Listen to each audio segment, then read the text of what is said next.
Right ఇక breaking news చూస్తున్నాం. తెలంగాణలో సినీ కార్మికుల సమ్మె 17వ రోజుకు చేరుకుంది. ఈ నేపథ్యంలో చర్చలు వేగం పుంజుకుంటున్నాయి. కాసేపట్లో నిర్మాతలతో ఫిల్మ్ ఛాంబర్ అధ్యక్షుడు, కార్యదర్శులు సమావేశం కానున్నారు. అలాగే సాయంత్రం 4 గంటలకు ఫిల్మ్ ఛాంబర్ ప్రతినిధులు, ఫెడరేషన్ నాయకులు మరోసారి భేటీగా ఉన్నారు.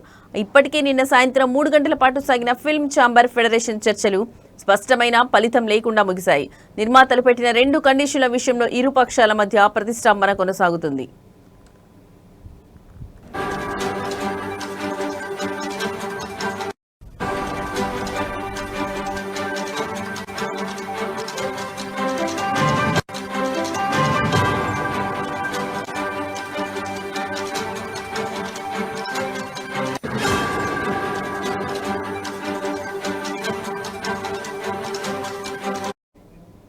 ఇకపోతే కృష్ణానగర్లో జరిగిన సినీ కార్మిక సంఘాల సమావేశంలో ముఖ్యమంత్రి రేవంత్ రెడ్డికి పాలాభిషేకం చేశారు.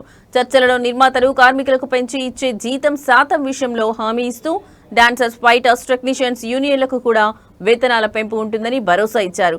ఈ రోజు సాయంత్రం జరగబోయే ఫెడరేషన్ ఫిల్మ్ ఛాంబర్ చర్చల్లో సమస్య పరిష్కారమయ్యే అవకాశం ఉన్నట్లు తెలుస్తోంది.